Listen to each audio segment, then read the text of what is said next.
का प्रोक्योरमेंट करते हैं और उसके बाद उसका कंस्ट्रक्शन पूरा काम जल निगम करता है।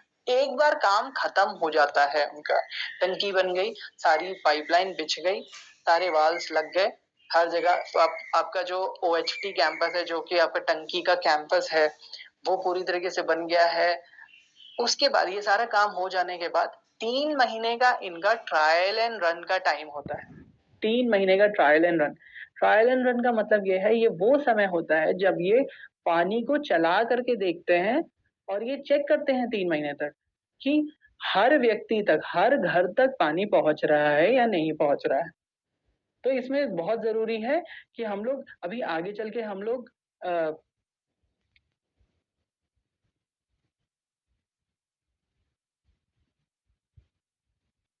क्रिटिकल मेजरिंग पॉइंट्स पर जाकर के चेक करें। अब क्रिटिकल मेजरिंग पॉइंट्स क्या है?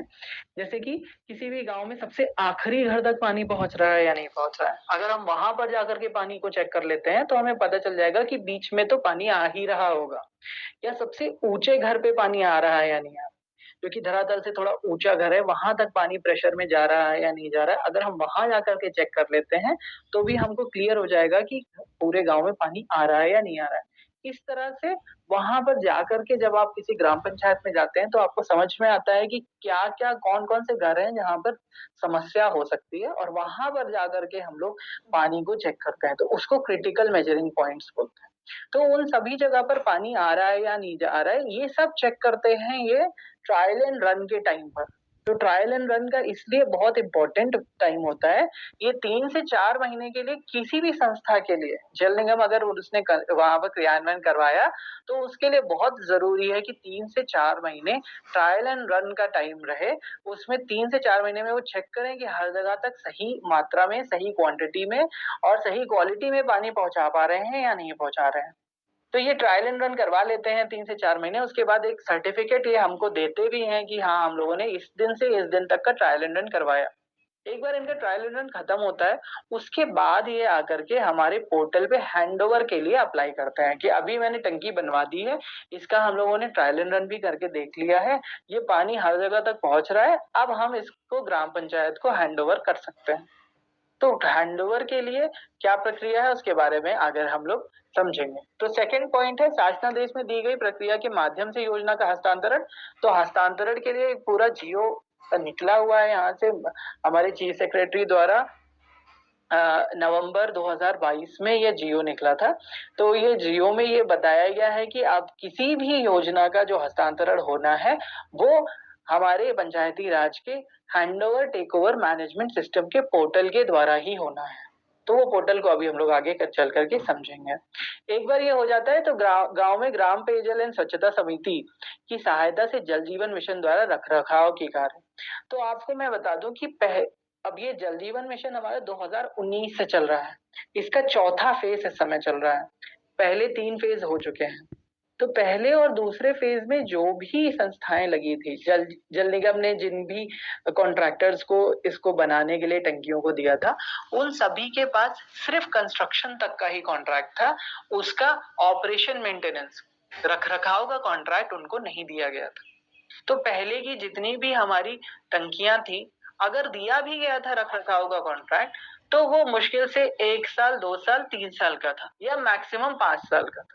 बहुत कम ही योजनाओं में ऐसा था कि 10 साल का ऑपरेशन मेंटेनेंस उनको दिया गया। लेकिन अब जो थर्ड फेज और फोर्थ फेज में जितनी भी योजनाएं हैं, सभी का रखरखाव का जो कार्यकाल है वो 10 साल का हर एक संस्था को दिया जा रहा है। तो अभी जितनी भी नई स्कीम बन रही है, सबका ऑपरेशन एंड मेंटेनेंस जो है, वो अगर ऑपरेशन मेंटेनेंस उस कंपनी के पास ही है, तो हमारा रोल क्या है ऑपरेशन मेंटेनेंस में? तो हमारा बहुत ही ज्यादा इसमें वाइटल रोल है ऑपरेशन मेंटेनेंस के टाइम में, क्योंकि जो हमारी VWSC कमेटी है जो हर ग्राम पंचायत में क्रियाशील है, उसके जो उसके अध्यक्ष हैं वो हमारे ग्राम प्रधान ज्यादातर होते हैं, या फिर किसी गांव के जो भी लीडिंग लोग हैं वो होते हैं। उसके जो सेक्रेटरी हैं वो हमारे पंचायत सेक्रेटरी होते हैं। तो और 10 से 15 लोगों की कमेटी होती है। तो उस कमेटी का बहुत लोग बात करेंगे। तो किस तरह से हम लोग उसमें रखरखाव में क्या-क्या हम लोग इसको कर रहे हैं, हैंडओवर के टाइम पे हमारा क्या रोल है, इन सभी के बारे में हम लोग डिस्कस करते हैं। नेक्स्ट स्लाइड पे। इसके पहले हम लोग ये समझ लेते हैं कि हमारे उत्तर प्रदेश में किस-किस तरह की पेयजल योजनाएं इस समय क्रियाशील हैं। तो इसमें देखिए, इसमें अलग-अलग कैटेगरी वाइज हम बताएंगे आपको। सबसे पहले तो हम लोग दो तरीके की हमारी योजनाएं हैं। एक तो होती है हमारी अंडरग्राउंड वाटर सप्लाई और एक होती है सरफेस वाटर सप्लाई स्कीम। तो दोनों में क्या डिफरेंस है? जब भी हम लोग पानी को जमीन के अंदर से निकाल रहे हैं तो उसको अंडरग्राउंड वाटर सप्लाई स्कीम बोलते हैं। तो ज्यादातर उत्तर प्रदेश की आप स्कीम्स को देखेंगे तो ज्यादातर में आप देखेंगे कि पंप के द्वारा जमीन के अंदर से पानी को निकाला जा रहा है। तो वो सारी अंडरग्राउंड वाटर सप्लाई स्कीम्स मिलेंगी आपको। लेकिन इसके अलावा दूसरी तरीके की स्कीम्स हैं सरफेस वाटर सप्लाई स्कीम्स। तो सरफेस वाटर सप्लाई स्कीम्स क्या है? जब भी पानी को हम लोग किसी नदी से, किसी कैनाल से अगर हम लोग एक्सप्लॉइट कर रहे हैं, वहां से पानी को ले रहे हैं, तो वो हमारी सरफेस वाटर सप्लाई स्कीम होती है। तो ज्यादातर आप बुंदेलखंड के एरिया में देखेंगे कि सरफेस वाटर सप्लाई स्कीम चल रही है। किसी एक जगह पर वाटर ट्रीटमेंट प्लांट को बनाया हुआ है, किसी एक जगह पर हम लोगों ने पानी को डायरेक्टली नदी से ले रहे हैं, उसके बाद उसको ट्रीट कर रहे हैं, उसको साफ कर रहे हैं, उसके बाद गाँव में उसको सप्लाई कर रहे हैं। तो ये सरफेस वाटर सप्लाई स्कीम से। तो ये तो दो तरीके की स्कीम्स हमको पता चल गई। इसके अलावा दो तरीके की और स्कीम्स है जिसको हम लोग बोलते हैं single village water supply scheme और multi village water supply scheme, या फिर एकल ग्राम पेयजल योजना और बहुल ग्राम पेयजल योजना। इसमें क्या है कि single village water supply schemes वो स्कीम्स हैं जिसमें किसी एक रेवेन्यू विलेज में अगर पानी को सप्लाई किया जा रहा है एक टंकी के द्वारा, तो उसको single village water supply scheme बोलेंगे। अगर दो या दो से अधिक गांव में पानी की सप्लाई की जा रही है एक टंकी द्वारा, तो उसको multi village water supply scheme बोलेंगे। तो ये दो अलग तरीके का क्या कहते हैं, इसको कैटेगराइज कर दिया गया। तो देखिए, किसी भी एकल पेयजल योजना में क्या-क्या है, क्या-क्या चीजें हैं, वो हम लोग समझते हैं। तो सबसे पहले देखिए, आप ये एक डायग्राम देख रहे हैं। डायग्राम में आप देखिए कि सबसे पहले पंप और मोटर लगा रहता है जहां से पानी को निकाला जाता है, जहां से पानी को लिया जाता है। इसके बाद राइजिंग मेन है, जो पाइप ऊपर जा रही है, जो पाइप पानी को ऊपर टंकी तक लेकर के जा रही है, उसको हम लोग राइजिंग मेन बोलते हैं। तो वो इनलेट पाइप भी कहीं कहीं लिखा रहता है। अगर आप जाकर के टंकी को देखेंगे तो उसपे कहीं कहीं पर इनलेट पाइप लिखा रहता है। तो वो पाइप पानी को, जो पंप से पानी निकल रहा है, उसको डायरेक्टली टंकी के अंदर ले करके जा रही है। इसके पहले अगर आप अपने गांव के ही टंकी में जाएंगे तो आपको वहां पर देखने को मिलेगा एक पंप हाउस होगा। पंप हाउस के अंदर पंप लग रहा होगा और उसके बाहर एक कमरा होगा जिसमें क्लोरीन डोजर लगा होगा। तो क्लोरीन डोजर का बहुत ही इंपॉर्टेंट रोल है कि क्लोरीन डोजर से, क्योंकि पानी में लगातार जिस समय पंप चल रहा होगा और पानी को टंकी में भरा जा रहा होगा, उस समय ही क्लोरीन डोजर का भी चलना जरूरी है, क्योंकि क्लोरीन लगातार उस पानी में डालते रहते हैं उस पाइप में ही, और वो पाइप डायरेक्टली टंकी तक जाती है और वो क्लोरीनेटेड पानी वहां पर स्टोर होता है। तो ये बहुत जरूरी है कि क्लोरीन डोजर पे भी आप लोग ध्यान दें। क्लोरीन का बहुत इंपॉर्टेंट काम है डिसइंफेक्शन का। डिसइंफेक्शन का मतलब कि जितने भी आपके कीटाणु हैं, जो भी आपके हार्मफुल बैक्टीरियाज हैं, उसको क्लोरीन द्वारा मार दिया जाता है। इसलिए क्लोरीन का डोजिंग होना बहुत जरूरी है। संदीप जी, बस तो हम लोग ये समझिए, आपको रोकेंगे संदीप जी। यहाँ पर ये संख्या लगभग 1000 कम हो गई है जो पार्टिसिपेंट्स हैं। तो डीपीएम डीआईपीएम जो लोग जुड़े होंगे उनसे अनुरोध है कि इसको थोड़ा सा मॉनिटर करिए अपने स्तर पे कि कौन ऐसे लोग हैं जो छोड़ के जा रहे हैं। लगभग 1000 लोग लेफ्ट आउट कर गए हैं। तो ये संख्या लगातार कम हो रही है और इतनी मेहनत के साथ यहाँ पर आपको प्रशिक्षण दिया जा रहा है, फिर जब लोग ही नहीं रहेंगे तो इस प्रशिक्षण का क्या मतलब होगा। तो प्लीज आप लोग इसको इंश्योर करें, डीपीएम डीआईपीएम या जो सचिव महोदय इसमें जुड़े होंगे वो सचिव भी देख लें कि आपके यहाँ से कौन लोग ऐसे हैं जो नहीं जुड़ पा रहे हैं या जुड़े हुए हैं, उनको एक बार फिर से फॉलो अप करके निर्देशित करें वो जुड़े, इसमें गंभीरता पूर्वक इस प्रशिक्षण में पार्टिसिपेट करें, इसको अन्यथा में मत लें। धन्यवाद। Sandeep ji, thank you. आपको डिस्टर्ब करने के लिए क्षमा। कोई बात नहीं, ठीक है। तो आप लोग से रिक्वेस्ट है कि आप लोग प्लीज इसको जरूर पूरा ट्रेनिंग सुने, क्योंकि बहुत इंपॉर्टेंट ट्रेनिंग है। ठीक है, तो हम कहाँ पर थे?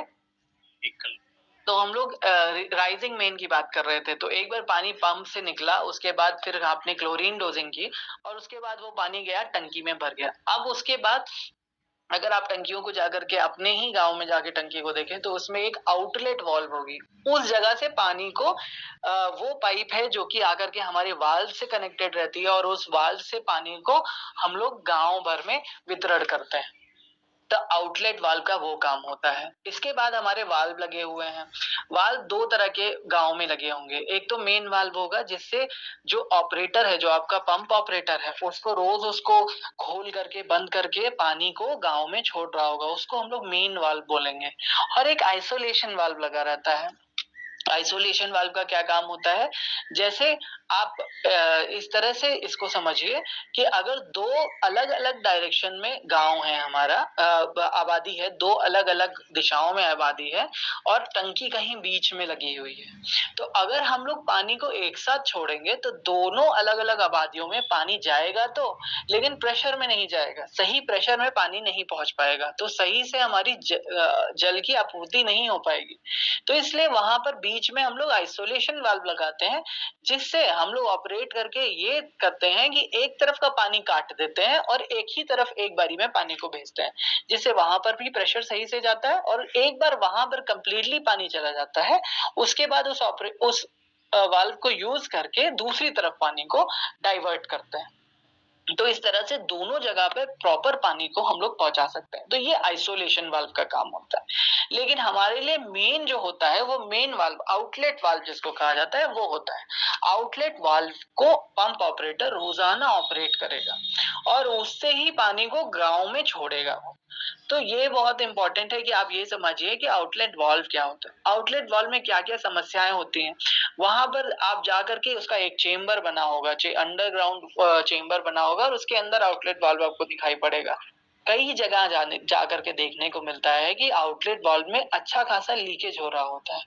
वहां का एक सिंपल सा एक छोटा सा वो होता है, गैस्केट होता है, जिसको क्या कहते हैं, जो कट जाता है, फट जाता है, इसलिए उस बाल से लगातार पानी गिरता आपको दिखाई पड़ेगा। तो आप लोगों को अगर चेक करने का मौका मिलता है तो जाकर के आउटलेट वाल्व को जरूर देखिए कि वहां पर कहीं लीकेज तो नहीं हो रहा है, और अगर हो रहा है तो उसको बनाने में ज्यादा समय नहीं लगता है, लेकिन क्योंकि वो हम लोग देख नहीं पाते हैं, हम लोग उसको नजरअंदाज करते रहते हैं, इस वजह से वहां पर ही अच्छा खासा लीकेज होता था। कई जगह पर ऐसा भी देखने को मिल रहा है कि पूरा पूरा चेम्बर भर जाता है पानी से आउटलेट वाल्व चलाने के लिए। आउटलेट वाल्व के ऊपर ढक्कन लगा रहेगा, ढक्कन जो कि सीमेंट कंक्रीट का ढक्कन होगा। तो अगर आप लोगों को खुलवा के, वो ढक्कन दो हिस्सों में रहता है, तो दो हिस्सों में रहता है, तो उसको आप हटवा करके एक बार देख सकते हैं कि अंदर कहीं लीकेज तो नहीं है। तो ये हो गई आउटलेट वाल्व की बात। आउटलेट वाल्व के बाद में आपका डिस्ट्रीब्यूशन नेटवर्क आता है। डिस्ट्रीब्यूशन नेटवर्क, जिसको वितरण प्रणाली हम लोग बोल रहे हैं, ये आपकी पाइपलाइन होती है जो आपके घरों तक पहुंची है। इसमें एक तो आपका होता है मेन पाइप। मेन पाइप आपकी काफी मोटी सी पाइप होती है, कहीं कहीं जगह पे 140 mm की पाइपें पड़ी रहती हैं, जो कि आपके पानी को लेके जा रही हैं, और इन पाइप से निकली हुई पाइप होती हैं जो आपके घरों तक जा रही हैं, पाइप जो पतली पतली पाइप होती हैं। तो ज्यादातर जगह पर आप लोगों को पहले जो टंकियां बनी थी उसमें कास्ट आयरन की पाइप यूज होती थी, कई जगह पर पीई की पाइप यूज होती थी, लेकिन अभी जो है एमडीपी एचडीपीई की पाइपें यूज हो रही हैं। आपको प्लास्टिक की पाइप, हाई डेंसिटी पॉलीथीन की पाइप मिलती है, मीडियम डेंसिटी पॉलीथीन की पाइप मिलती है। तो ये पाइपें आजकल की स्कीमों में लगाई जा रही हैं। अब वितरण प्रणाली में हम लोग के लिए ये भी जानना बहुत जरूरी है कि पाइपलाइन सही से अंदर बिछाई गई है या नहीं बिछाई गई है।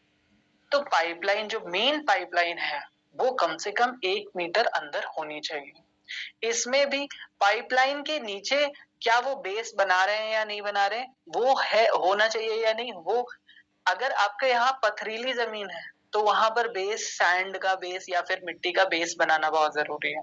लेकिन अगर आपके यहाँ पथरीली जमीन नहीं है तो उसको आप लोग ऐसे भी वहां पर डाला जा सकता है, लेकिन मेन पाइपलाइन कम से कम 1 मीटर अंदर होनी चाहिए। जो आपके घरों तक पाइपलाइन जा रही है वो कम से कम 300 mm अंदर होनी चाहिए। 300 mm की गहराई पे बिछी होनी जरूरी है। इसके अलावा जब भी ये लोग वितरण प्रणाली को बिछाते हैं तो हाइड्रो टेस्टिंग करते हैं। हाइड्रो टेस्टिंग क्या होती है वो हम लोग समझते हैं।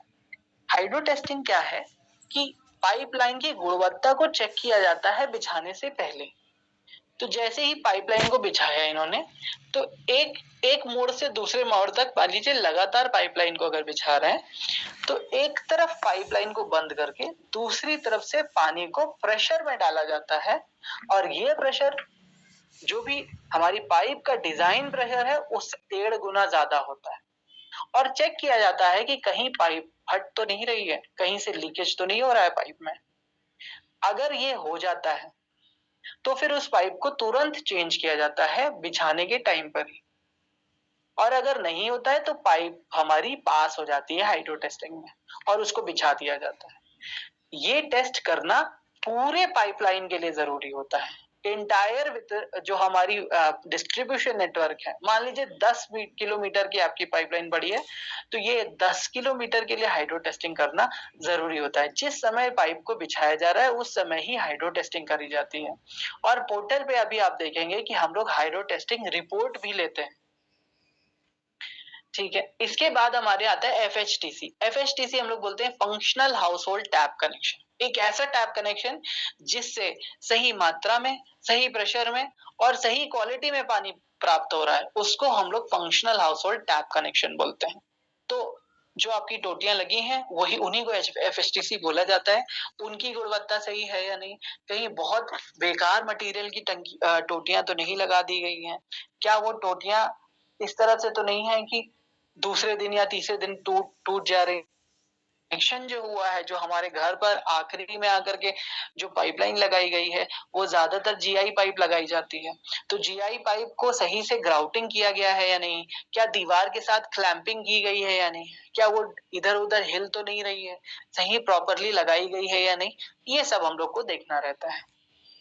नेक्स्ट, बहुल ग्राम पेयजल योजना में आप देखेंगे तो इसमें क्या है कि टंकी से कई गांवों में अलग अलग दिशाओं में पानी जा रहा होगा, तो यहाँ पर आइसोलेशन वाल्व का बहुत इंपॉर्टेंट रोल आ जाता है। बाकी सारी जो चीजें होती हैं वो सब लगभग सेम रहती हैं। इसके बाद हम लोग समझते हैं थोड़ा सा अपने हैंडओवर पोर्टल के बारे में। तो पहले तो मैंने आपको बताया था कि पहले कैसे हैंडओवर होता था। तो